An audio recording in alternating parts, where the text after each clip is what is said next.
अरे फूलों में सज रहे मनोहरा जी गुनगुना लिया जाए थोड़ा सा। अरे फूलों में सज रहे हैं श्री वृंदावन बिहारी, फूलों में सज रहे हैं। बोले वृंदावन बिहारी लाल की जय।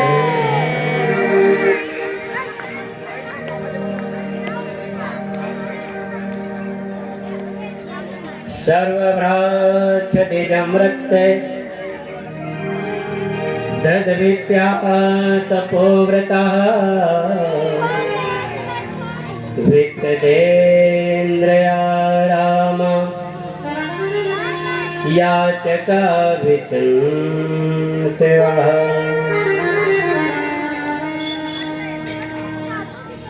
नवम स्कंद तक कह चुके रघुबर कथा प्रसंग।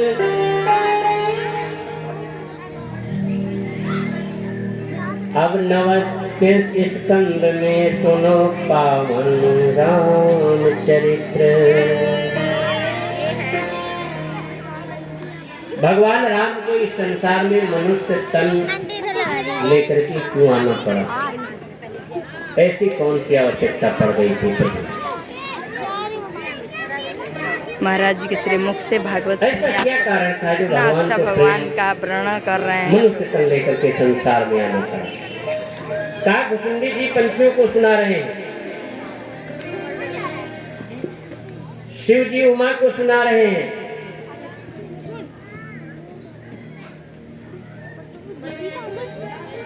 सुखदेव जी राजा परीक्षित को सुना रहे हैं, और कमलेश द्विवेदी श्रोता आपको सुना। इतना फर्क है जी, इतना फर्क है। बड़े मन से कथा को सुने कि भगवान को इस संसार में मनुष्य तन लेकर के क्यों आना पड़ा? क्यों आना पड़ा भगवान को? क्या कारण रहा? तो मैं सब तुम समित हूँ सुन मुनि चितलाई, राम कथा कलिमल हरण मंगल करणी सुहा। और ये समझ इतना सोच लीजिए, अगर हम आपसे पूछे आपके बाबा का नाम क्या है, तो जिसके होंगे तो बताओगे, और जिसके नहीं होंगे स्वर्गीय लगा दोगे। लेकिन हम कह देंगे गलत। क्यों महाराज? बाबा मेरे तो भाई नहीं। प्रश्न को समझ लो। राम जी का जन्म थोड़ा सा सुनाएंगे जिससे कि पूरा समझ में आ जाए। आपके बाबा कौन है? आप कहाँ से आए हो? अपने पिताजी से कहोगे तो पिताजी कहाँ से आए? बाबा से। तो बाबा कहाँ से आए? परबाबा से। तो परबाबा कहाँ से आए? अब समझ रहे होगे कि कहाँ से भगवान आए। मतलब आप कहाँ से आए जो पंडाल में विराजमान है बैठे? आपकी जड़ कहाँ है? राम जी का जन्म थोड़ा सा ले लीजिए। आपके बाबा का नाम क्या है? नहीं मालूम। इसलिए कभी कभी रामचरित मानस को घर में झाड़ पोछ दिया करो। अलमारी में रखे रखे खूब गर्दा लगी रहती है। आपके बाबा का नाम क्या है? स्वयंभू मनु। दादी का नाम क्या है? और सत्यरूपा। मनु। बाबा का नाम है आपके स्वयंभू मनु। मनु। और दादी का नाम है आपकी सतरूपा। याद है भूल। ये बैठा लो दिमाग में। जिनसे भई नर सृष्टि अनुरूपा। स्वयंभू मनु के कोई संतान नहीं थी, कोई संतान नहीं थी। पति पत्नी में बड़ा प्रेम था। पति से पत्नी, पत्नी से पति, पति पत्नी से शोभा घर की। जिस घर में पति पत्नी में प्रेम होगा तो फिर सारे तीर्थ उसके दरवाजे पे।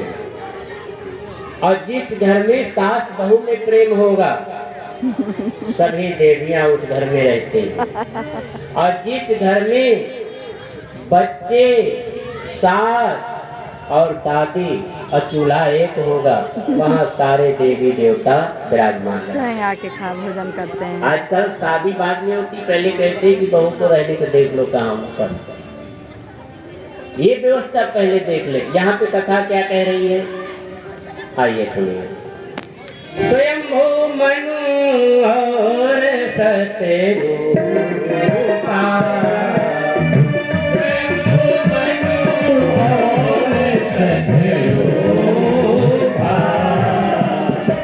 जिनसे भई नर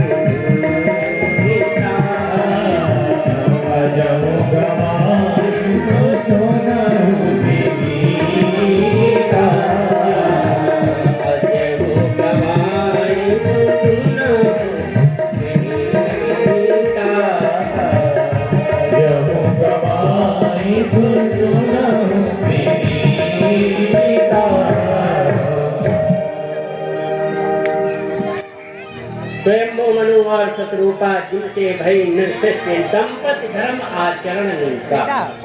आपके पास धन हो, आपके पास गाड़ी बंगला हो, खूब संपदा भरी हो, लेकिन आपके आचरण ठीक न हो, ऐसी संपदा किस काम में। लेकिन उनके पास कोई संतान भी नहीं है, आपके बाबा के, आपकी दादी के। उन्होंने घर बार त्याग दिया और नैमिषारण्य में जाकर के एक पैर पे खड़े होकर के भगवान का भजन कर रहे हैं। वृद्धावस्था, एक पैर पे खड़े होकर के भगवान का भजन कर रहे हैं। कौन? स्वयंभू मनु और शत्रुपा, दोनों एक पैर पे खड़े होकर के। आप लोग कमर दुख रही है, घुटना टंगना हमारा, टहलने जाते हैं, क्या करें, बहुत परेशान है। आप कथा किसकी सुन रहे हैं? अपने बाबा की, अपनी दादी की हम कथा सुन रहे हैं कि हमारे बाप बुजुर्गों ने कैसे किया, हमको मनुष्य तन कैसे मिला। कोई न विषय विराग भवन भवत, चौथापन आ गया, बालकपन, लड़कपन, जवानी, वृद्धा, चौथापना। मन में सोच रहे मैंने प्रभु का भजन कुछ नहीं किया। नैमिषारण्य में जाकर के दोनों प्राणी एक पैर पे खड़े होकर के भगवान का भजन कर रहे हैं। कंद मूल फल सब त्याग दिया, भोजन पानी कुछ नहीं ले गए हैं, भगवान का भजन कर रहे हैं। 60,000 वर्ष तक तपस्या किया, लेकिन भगवान नहीं आए। 60,000 वर्ष एक पैर पे खड़े होकर के। आप एक दिन नहीं खड़े हो सकते, एक दिन खड़े हो सकते हो? नहीं खड़े हो। करते करते करते करते उनका शरीर अस्थिपंजर हो गया, हड्डियों का ढांचा हुआ, बिल्कुल सूख गए। भगवान का नाम लेते लेते ओम नमो भगवते वासुदेवाय, ओम नमो भगवते वासुदेवाय, 12 अक्षर मंत्र को जब सहित अनुराग। इस मंत्र को जपते जपते जपते जपते उनका शरीर अस्थिपंजर हो गया। भगवान ने सोचा अब जाना पड़ेगा। यही बीते पर 60 साहस अमीर आहार, 60,000 बरस कुछ नहीं भोजन पानी खाया, इतना भगवान की तपस्या में लीन हो गए। अपने सांस को रोक दिया कि अब प्राण दे देंगे। इधर जो है जैसे ही सांस को रोका, वैसे ही तुरंत क्या हुआ, आवाज आ गई। आवाज आ गई, भक्तराज मांगो क्या चाहिए, भक्तराज मांगो क्या चाहिए। सदा विद्वा तुम कालो यद्विद्व मारे जामात शिष्यापसम विख्यातयं चक्र में। बोले मांगो क्या चाहिए। स्वयंभू मनु ने कहा, प्रभु आप जैसा पुत्र चाहिए और मुझे कुछ नहीं चाहिए। भगवान चकित हो गए, भगवान चक्कर में पड़ गए। अब हम क्या करें? बोले हम अपने जैसा दूसरा कहाँ से लाएं भक्तराज? तो बोले फिर क्यों कहते हो, मांगो, हमें जो मांगना था वो मांग लिया, अब हमें और कुछ नहीं चाहिए। बहुत मार्मिक कथा है। अब स्वयंभू मनु दिल को वार्तालाप हो गए, आपको लेकिन जरूर भगवान सुनेगा। शत्रुपा की तरफ देखा। लोग कहते हैं कि पति अगर करता है तो पत्नी को आधा मिल जाता है, पत्नी करती है तो पति को मिल, गलत। ये प्रमाण हम नहीं कह रहे, ये हम प्रमाण दे रहे हैं। अब भगवान ने शत्रुपा की तरफ देखा। शत्रुप ही बिलो की कर जोरे, बिलो माने देखना। देवी मांग जो कछु बरु तोरे, तुमने भी तपस्या किया है अपने पति जी के साथ, आपको जो मांगना हो आप भी मांग लीजिए। जब ऐसी कहा बात तो शत्रुपा ने कहा, प्रभु जो बरनाथ चतुर बर पाया, जो बरनाथ चतुर बर पाया, सोई कृपाल मोहि हसी प्रियया,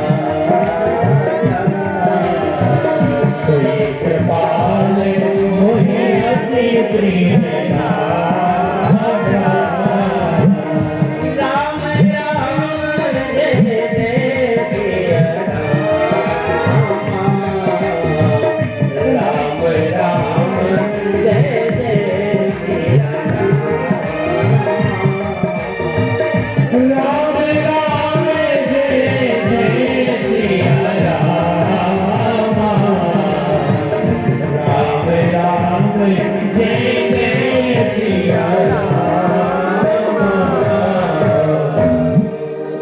शत्रुपा तुम भी मांगो। शत्रुपा ने कहा, जो स्वामी ने मांगा है अगर यही मिल जाए तो यही मांग हमारी भी है प्रभु, और हमको कुछ नहीं चाहिए। भगवान चक्कर में पड़ गए, अब क्या करें हम? तो भगवान ने कहा, भक्तराज इसके लिए तुमको एक जन्म और लेना पड़ेगा। अगला जन्म तुम्हारा दशरथ का होगा, तब हम ये आपकी मनोकामना पूर्ण करेंगे। जय हे प्रभु। इस प्रकार अगला जन्म उन्हीं स्वयं, कथा तो बहुत बड़ी है लेकिन उसको कृष्ण जन्म अभी गाना है, इसलिए इधर जो है जैसे ये बात